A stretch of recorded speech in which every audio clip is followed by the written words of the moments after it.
Hola a todas, todos y todes. Mi nombre es Trinidad Aedo y soy parte de la Cátedra de Prácticas de la Enseñanza. La clase de hoy vamos a trabajar sobre los contenidos. Para eso vamos a trabajar con un PowerPoint para ir siguiendo lo que les voy contando, y después obviamente lo vamos a colgar en el aula virtual.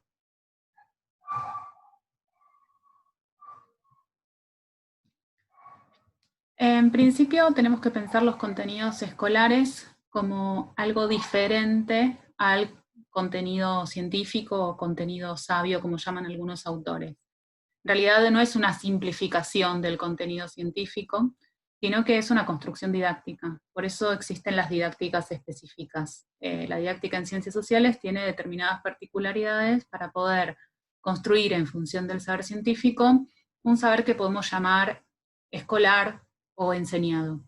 Eso llamamos transposición didáctica, es decir, el paso entre el saber científico y el saber escolar. Si bien en realidad los diseños curriculares son diseñados, valga la redundancia, en otros ámbitos, el docente o la docente es quien en última instancia tiene que adecuar los contenidos para que estos resulten significativos a sus estudiantes, porque siempre estamos pensando en una enseñanza situada, es decir, en determinada comunidad, determinada institución, determinados alumnos y alumnas. Por lo tanto, es el docente o la docente quien puede realizar ese diagnóstico de intereses y saberes previos de sus alumnos y de las características de su comunidad para tomar decisiones sobre qué contenidos o qué selección de contenidos realizar.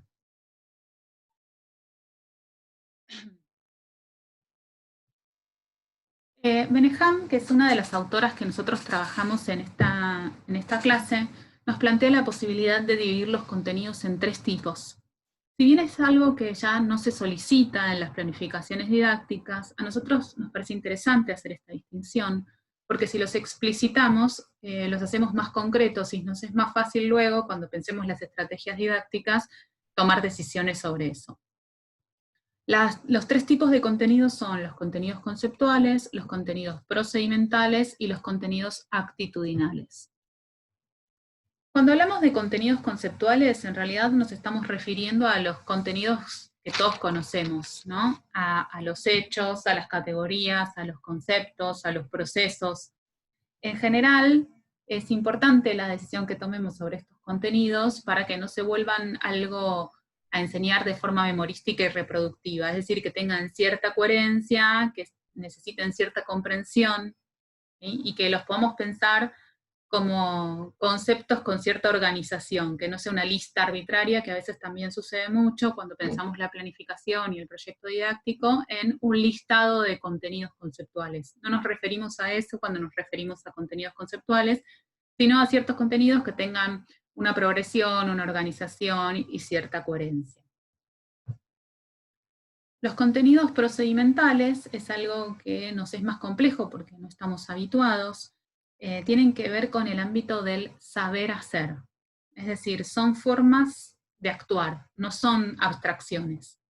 En general son un conjunto de técnicas que son tácitamente pedidas o solicitadas o exigidas a nuestros estudiantes, pero rara vez son enseñadas, ¿no? En general no enseñamos procedimientos, aunque es algo que también tenemos que enseñar, sobre todo pensando desde el ámbito de la sociología, ¿no?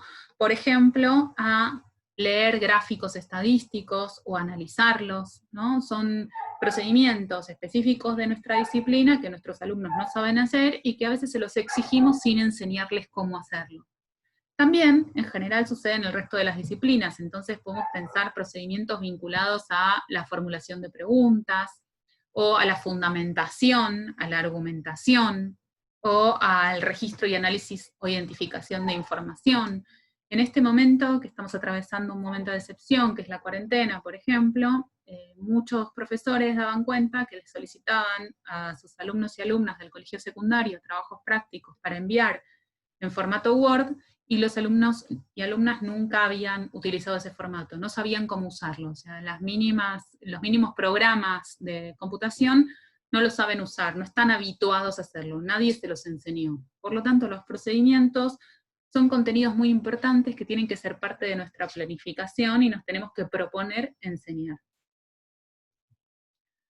Los contenidos actitudinales también son bastante complejos, tienen que ver con normas, actitudes, valores, ¿no? Que en general son individuales, y que se aprenden en la socialización, y la escuela es parte de la socialización, por lo tanto los tenemos que enseñar. Por ejemplo, vinculados al desarrollo personal, ¿no? Disposiciones para acordar, aceptar, respetar reglas, trabajar de forma grupalmente, respetar las opiniones de los demás, ser sensible a determinadas cuestiones sociales, tener una posición crítica y activa en determinadas cuestiones sociales, ¿no? O con respecto a tener una ciudadanía de forma activa, por ejemplo, o valorar determinadas normas o determinadas reglas o determinadas formas. Todo eso es enseñable, ¿no? Obviamente son contenidos que llevan mucho más tiempo, posiblemente que los contenidos conceptuales y procedimentales. Por ahí con una secuencia didáctica de 5 clases no es suficiente, por ahí nos lleva incluso varias unidades didácticas o incluso todo el año escolar.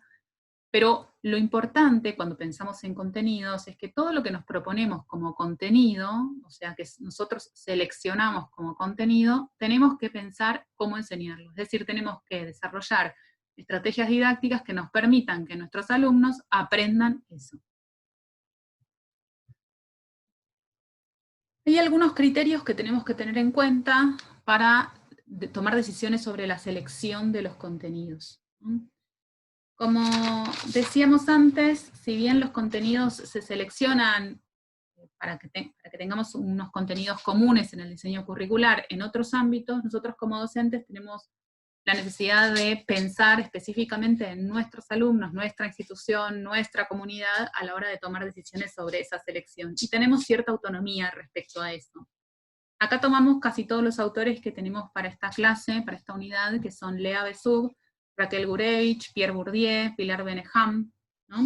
Que nos plantean en principio que la selección de contenidos está directamente relacionada con los objetivos y el eje problemático que nos propongamos. Es decir, los contenidos serán en función de qué queremos que nuestros alumnos aprendan, o sea, los objetivos. Por otro lado, también nos plantean que no busquemos el enciclopedismo, que no seamos ambiciosos, no se puede enseñar todo, tenemos que tomar decisiones, tenemos que seleccionar, tenemos que elegir. También nos plantean que seamos flexibles y que pensemos contenidos realizables en el tiempo que tenemos. Como hablábamos en la clase de objetivos también, tienen que ser realizables, tienen que poder hacerse en el tiempo en que nosotros tenemos. Y sobre todas las cosas tienen que ser coherentes, tienen que tener cierta coherencia, ¿no? En función de los principios en los que se basa nuestra disciplina. Obviamente también en la selección ponemos en juego la dimensión política, la institucional, la epistemológica y la didáctica desde ya. Algunos criterios que podemos tener en cuenta a la hora de seleccionar los contenidos tienen que ver con, obviamente, el lugar o la concepción ideológica del docente, donde se para desde la disciplina, ¿no? Qué propósitos tiene en esa disciplina, las características de los estudiantes, lo que nosotros llamamos diagnóstico de grupo, ¿no? Cómo son, qué saberes previos tienen, ¿no? También las características institucionales son muy importantes a la hora de decidir los contenidos. También la obligatoriedad de algunos contenidos en función de su cientificidad y en función de la relevancia social. El tiempo con el que contamos para desarrollar la secuencia, y la significatividad y la relevancia. Estos dos conceptos son trabajados en profundidad en el artículo de Lea Besug. Lea plantea, en realidad, que la significatividad tiene que estar relacionada directamente con el concepto de Besug, el de aprendizaje significativo, y por lo tanto es algo individual, es decir, que tiene que ver con la experiencia previa del sujeto, su desarrollo intelectual, sus condiciones sociales, por lo tanto varía de sujeto en sujeto. Por lo tanto es una categoría relativa en función de la enseñanza situada. Y el concepto de relevancia también es relativo, porque tiene que ver con una cantidad de juicios de valor que ponemos en juego en determinado tiempo-espacio, ¿no? Con determinadas características, en determinado momento, con determinados alumnos, en determinada institución. Por lo tanto, ambas categorías son situadas, no son universales, no son siempre las mismas. Por otro lado, lo otro que tenemos que tener en cuenta cuando decidimos los contenidos es su secuenciación y organización. tienen que tener cierta continuidad y progresión. Si bien no hay una única posibilidad de progresión en ciencias sociales, como sí sucede en otras disciplinas, en otras didácticas específicas, sí tienen que tener cierta progresión que nosotros consideremos pertinente para los contenidos que vamos a trabajar en ese momento histórico, ¿no? Algunos autores plantean la posibilidad de pensar la progresión, por ejemplo, ir desde lo más concreto hacia lo más abstracto, o de lo más cercano hacia lo más lejano, ¿no? Son posibilidades de progresión. También debemos incluir en esta secuenciación diferentes tipos de contenidos, como hablábamos antes, ¿no? Los contenidos conceptuales, los procedimentales y los actitudinales. Es muy interesante pensarlos también en forma de espiral, ¿no? Cuando nosotros armamos la secuenciación, pensar un momento en donde el conocimiento se construya, luego un momento de asegurar eso que construimos, y luego seguir avanzando y ampliando el conocimiento. Para eso nos sirven mucho los mapas conceptuales. Cuando nosotros graficamos los contenidos en función de cómo los vamos a enseñar, la secuencia que vamos a seguir, el mapa conceptual nos permite ver cuáles son los contenidos que nos están faltando, cuáles son los contenidos que nos están sobrando, qué lugar de protagonismo le damos a cada concepto, cómo hacemos esas relaciones. Siempre es interesante armar mapas conceptuales. En la bibliografía de la cátedra hay dos textos que nos sirven para pensar esto. Y por último, también es importante pensar en que tenemos que tener el tiempo para realizar una síntesis final de la secuencia que nosotros vamos armando, que respondería un poco también al eje problemático que propusimos. Bueno, estos son a grandes rasgos las líneas que nosotros manejamos para pensar los contenidos. Usando la bibliografía podrán hacer las actividades que nosotros les proponemos, si no, podrán consultar con cada coordinador de taller. Muchísimas gracias.